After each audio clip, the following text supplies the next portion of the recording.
Hello students, आज हम revision 7 पढ़ने जा रहे हैं। जो ये भी आपका रिवीजन विलियम वर्ड्सवर्थ से ही रहेगा। इसके पहले हमने रिवीजन 6 कर लिया है। 1 से लेके 5 तक जो रिवीजन है वो विलियम शेक्सपियर के हैं, जो अभी कंप्लीट नहीं हुए हैं। और फिर 6 जो रिवीजन है वो विलियम वर्ड्सवर्थ का है। आज उसी का सेकंड पार्ट है, विलियम वर्ड्सवर्थ का ही रिवीजन करेंगे। ओके, कितने बच्चे पूछ रहे थे मैम शेक्सपियर कंप्लीट हो गए हैं, तो नए शेक्सपियर अभी कंप्लीट नहीं हुए हैं।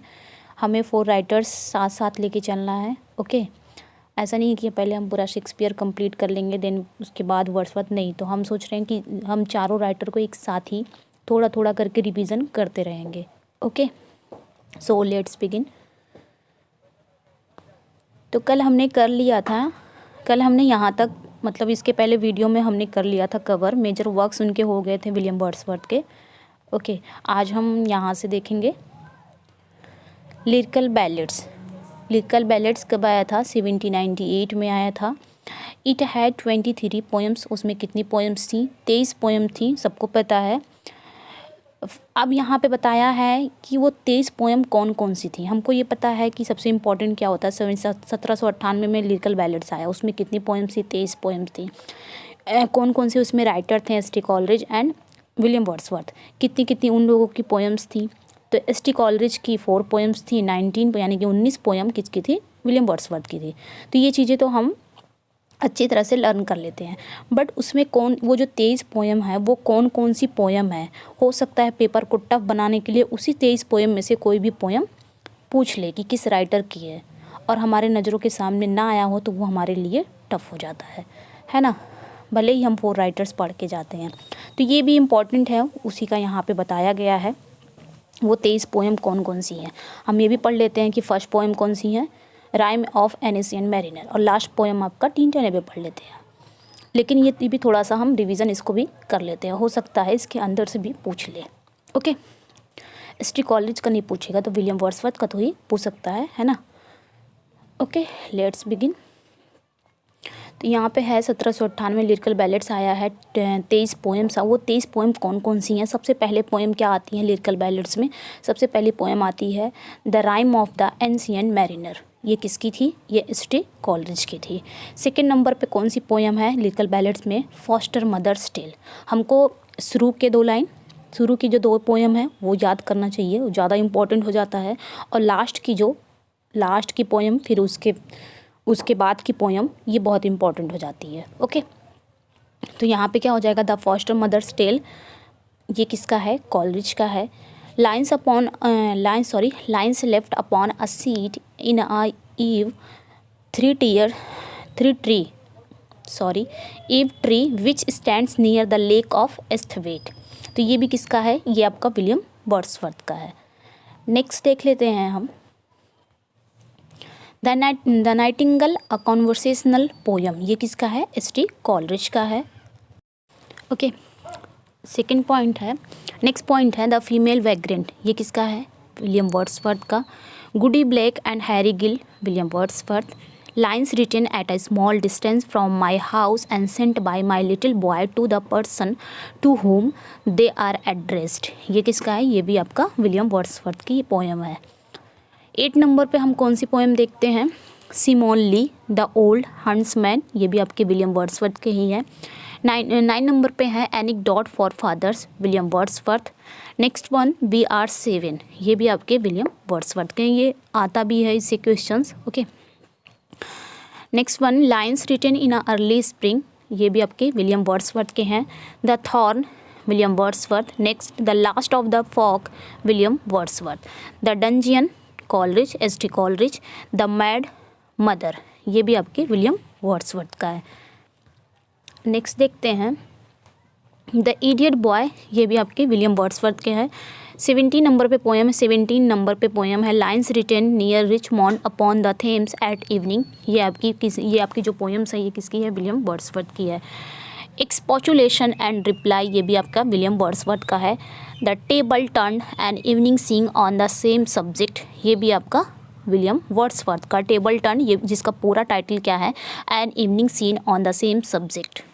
Okay, next old man travelling, William Wordsworth. The complaint of a forsaken Indian women, William Wordsworth. The convict, Wordsworth बहुत इंपॉर्टेंट हो जाता है। द कन्विक्ट पूछ लेगा, जो मतलब यहाँ पे लास्ट की पोएम्स उसके ऊपर की पूछ लेगा पोएम, तो आपको ये भी याद रखने की ज़रूरत है। The convict, William Wordsworth. Lines written a few miles above Tintern Abbey, ये आपका लास्ट पोएम है विलियम वर्ड्सवर्थ का लिरिकल बैलेड्स में। ओके, तो ये इम्पॉर्टेंट हो जाता है, तो इसको आप लोग ज़रूर से ज़रूर 2-3 मरतबा ज़रूर इसको रिवीजन ज़रूर कर लीजिएगा, है ना। पीडीएफ मिलेगी तो आप इसका रिवीजन ज़रूर कर लीजिएगा। आगे बढ़ते हैं। नोट है, the publication of lyrical ballads in 1798, lyrical ballads की पब्लिकेशन कब हुई थी? 1798 में हुई थी, 1798 में। Was the true beginning of Wordsworth poetic career. और ऐसा भी कहा जाता है कि जब लिरिकल बैलेड्स का पब्लिकेशन आया था 1798 में, और वर्ड्सवर्थ की पोएटिक करियर का भी बिगनिंग, वही ट्रू बिगनिंग थी वर्ड्सवर्थ के पोएटिक करियर का। नेक्स्ट है, lyrical ballads had 23 poems, Wordsworth contributed 19 poems and Coleridge contributed 4 poems. वही चीज़ यहाँ पे बताया, 23 पोएम है लिरिकल बैलेड्स में, जिसमें विलियम वर्ड्सवर्थ के कितने पोएम्स हैं? 19 पोएम है, कॉलरिज के 4 पोएम्स उसमें हैं। ओके, नेक्स्ट पॉइंट क्या है?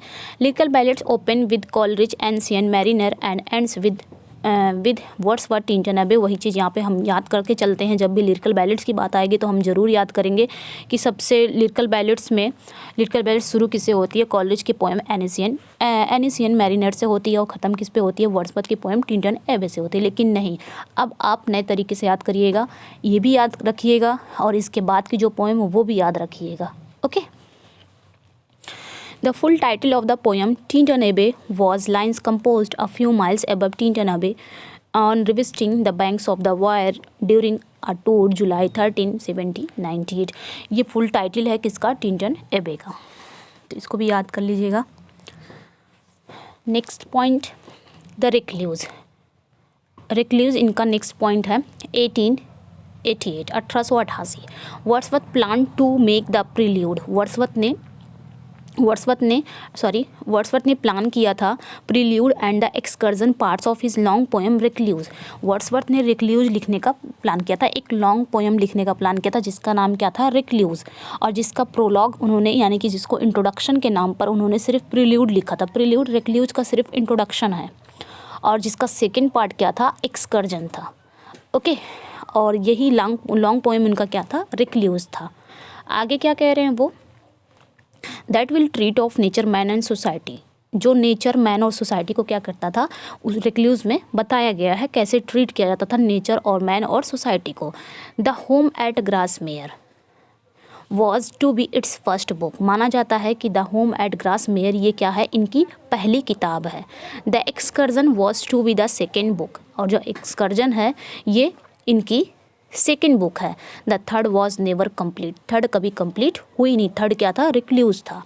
ओके, और प्रील्यूड जो था वो रिक्ल्यूज का सिर्फ इंट्रोडक्शन था, प्रोलॉग उन्होंने लिखा था। सेकेंड पार्ट इनका एक्सकर्जन था, और थर्ड कभी कंप्लीट नहीं हुआ। नेक्स्ट पॉइंट चलते हैं, the excursion. Okay, prospectus to the recluse 1814। Excursion कब आया था? 1814 में आया था। एक्सकर्जन में कितनी बुक्स हैं? 9 बुक्स हैं। अब उसमें कौन कौन से चैप्टर हैं यहाँ पे आपके बताए गए हैं। फर्स्ट बुक में कौन सा चैप्टर है, सेकंड बुक में कौन से चैप्टर हैं, इसको भी देख लेते हैं, रिवीजन कर लेते हैं इसका भी। फर्स्ट बुक में आपके द वॉन्डरर है, बुक फर्स्ट में द वॉन्डरर है, बुक सेकंड में द सॉलिटरी है, बुक थर्ड में डिस्पोंडेंसी है, बुक फोर्थ में डिस्पोंडेंसी करेक्टेड है, बुक फिफ्थ में द पास्टर, बुक सिक्स में the church yard among the mountains, book seventh में the church yard among the mountains continue. उन्होंने इसमें कंटिन्यू किया है the church yard among the mountains के बारे में उन्होंने बुक 6 में बताया है, अब बुक 7 में भी उन्होंने इसे कंटिन्यू किया है। बुक 8 में उन्होंने पर्सोनेज के बारे में बताया है। बुक 9 में discourse of the wanderer and an evening visit to the lake, इन सब के बारे में उन्होंने बुक 9 में बताया है। तो ये आपका था एक्सकर्जन में 9 बुक्स हैं। क्या क्या उन्होंने फर्स्ट बुक में वॉन्डरर के बारे में बताया, वॉन्डरर, बुक सेकंड में सॉलिटरी, बुक थर्ड में डिस्पोंडेंसी। तो ये सारी चीज़ें उन्होंने बताई है प्रत्येक बुक्स में। ओके, नेक्स्ट चलते हैं नेक्स्ट पॉइंट पे। द प्रील्यूड, प्रील्यूड का और किस नाम से जाना जाता है? Growth of a poets mind. Okay, prelude का सेकंड नेम क्या है? Growth of a poets mind. आप लोग मुझे बताएंगे कि ये जो growth of a poets mind है, ये टाइटल प्रील्यूड को किसने दिया है? ये आप लोग कमेंट सेक्शन में ज़रूर बताइएगा। अब प्रील्यूड में कितनी बुक्स हैं? प्रील्यूड कब आया है? 1850 में ये कंप्लीट हुआ है विद 14 बुक्स। और इसमें कितनी बुक्स हैं? तो इसमें 14 बुक्स हैं। अब क्या क्या उन्होंने बताया यहाँ पे हम पढ़ लेते हैं। बुक फर्स्ट में उन्होंने इंट्रोडक्शन दिया है किसका? Childhood and school time. उन्होंने अपने चाइल्डहुड, अपने बचपन के बारे में और स्कूल टाइम के बारे में बताया है बुक फर्स्ट में प्रील्यूड के। सेकेंड बुक में उन्होंने क्या बताया? स्कूल टाइम को ही कंटिन्यू रखा है, उसी को बताया, जारी रखा है। बुक थर्ड में उन्होंने रेजिडेंस एट कैम्ब्रिज, वो कैम्ब्रिज में जब रहते थे तो वहाँ के बारे में उन्होंने बुक थर्ड में बताया है। बुक फोर्थ में उन्होंने समर वैकेशन, जब वो समर वैकेशन पे गए थे तो वहाँ के बारे में क्या क्या था उन्होंने बुक फोर्थ में बताया है। बुक फिफ्थ में बुक्स के बारे में उन्होंने बताया, जो जो बुक्स वो किताबें पढ़ते थे जब कैम्ब्रिज में रहते थे, वो कौन कौन सी किताबों को फॉलो करते थे, पढ़ते थे, उस बुक्स के बारे में उन्होंने बुक फिफ्थ में बताया है। तो क्वेश्चन ऐसे पूछ लेगा कि कौन सी बुक में उन्होंने समर वैकेशन के बारे में बताया है। ऐसे भी वो, अगर वो क्वेश्चन को टफ बनाना रहेगा तो यहाँ से क्वेश्चन आ सकते हैं ईजिली। बुक 6 में Cambridge and the Alps, Cambridge के बारे में उन्हें बताया है। और आल्प्स एक माउंटेन्स का नाम है जो आपके फ्रांस और इटली के बीच में पड़ता है, उसी आल्प्स मतलब एक माउंटेन, उसके बारे में उन्होंने बुक 6 में बताया है। ओके, नेक्स्ट पॉइंट है बुक 7 में रेजिडेंस इन लंदन, जब वो लंदन गए थे तो वहाँ के बारे में बुक 7 में उन्होंने बताया है। बुक 8 में retrospect love of nature leading to love of man के बारे में उन्होंने बताया है। बुक 9 में रेजिडेंस इन फ्रांस, फ्रांस में जब वो रहते थे फ्रांस के बारे में उन्होंने बताया है। बुक 10 में रेजिडेंस इन फ्रांस, फ्रांस के बारे में जो वो बता रहे थे, जहाँ पे फ्रांस में जब रहते थे उसी चीज़ को उन्होंने कंटिन्यू किया है। ओके, नेक्स्ट पॉइंट देखते हैं। बुक 11 में उन्होंने फ्रांस के बारे में ही बताया है। बुक 12 में उन्होंने इमेजिनेशन एंड टेस्ट के बारे में बताया, how impaired and restored. Okay, उन्होंने इमेजिनेशन और टेस्ट के बारे में बताया है। बुक 13 में imagination and taste, how impaired and restored concluded उन्होंने बताया है। ओके, हाँ, बुक 14 में उन्होंने इन सारी चीज़ों का कंक्लूज़न बताया, उपसंहार निकाला है। ओके, तो ये था बुक 1 से लेके 14 तक उन्होंने क्या क्या बताया है। आगे बढ़ते हैं। नोट में फर्स्ट पॉइंट क्या है? The prelude is written in Miltonic blank words. Okay, prelude किस में लिखा गया है? मिल्टोनिक ब्लैंक वर्ड्स में लिखा गया है। सेकंड पॉइंट क्या है? It is Wordsworth longest and probably most important work. ये वर्ड्सवर्थ का सबसे लॉन्गेस्ट और प्रोबेबली मोस्ट इम्पॉर्टेंट वर्क माना जाता है।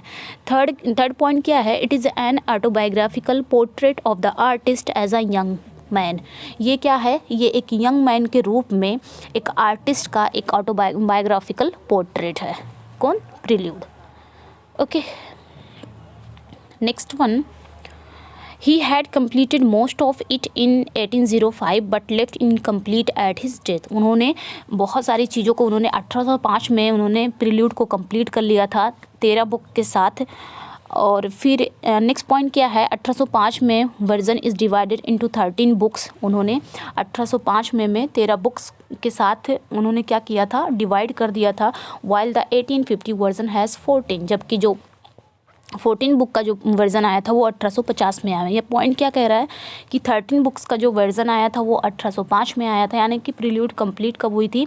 1805 में कंप्लीट हुई थी 13 बुक के साथ, और 1850 में जब ये पब्लिश हुई थी तो 14 बुक के साथ।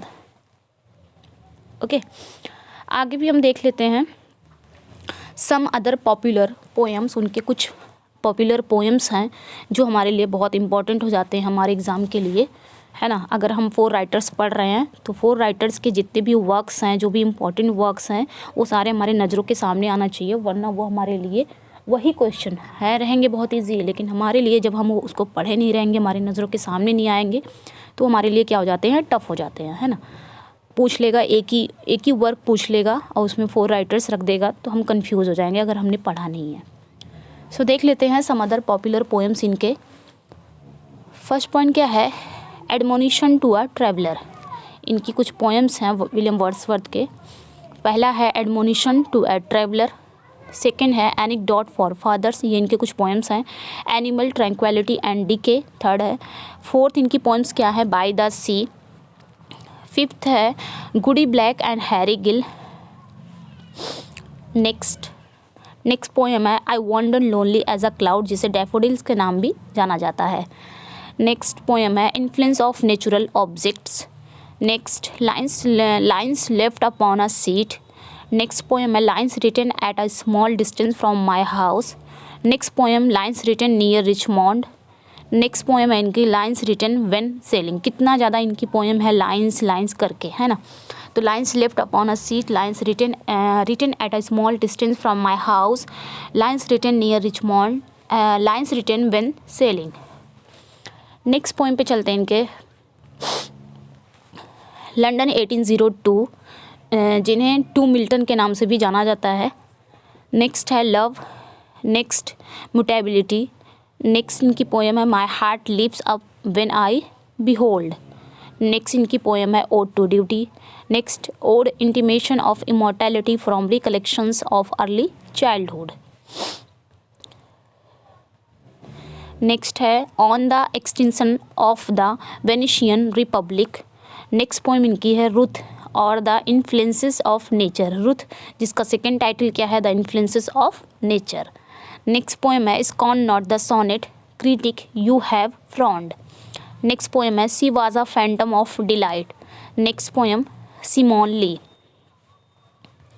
ये सब आपको याद नहीं करना है, 2-3 बार तो आप रिवीजन कर लेंगे ना, तो आपको इजीली याद हो जाएगा कि ये किसकी, जब हमारे नज़रों के सामने आ जाएगा ना तो इजीली याद हो जाएगा कि ये किस राइटर की है, किस राइटर का पोएम या किस राइटर का वर्क है। Surprised by joy, the affliction of Margaret. Next है the ancient mariner, the complaint. Next है द डंजियन। नेक्स्ट पोएम है द फीमेल वैग्रेंट। नेक्स्ट है the foster mother's tale. Next the fountain. Next है the green linnet. The green linnet ये हो गया, William Wordsworth का ये भी है। द इडियट बॉय ये भी पोएम है। नेक्स्ट पोएम है the last of the flock. Next poem the leech gatherer, जिसका दूसरा टाइटल क्या है, resolution and independence. Next poem the lesser celandine. Next poem है the mad mother and next है द नाइटिंगेल। और देख लेते हैं। नेक्स्ट है the solitary reaper, the reverie of poor Susan. Next poem है the sun has long been set, the thorn.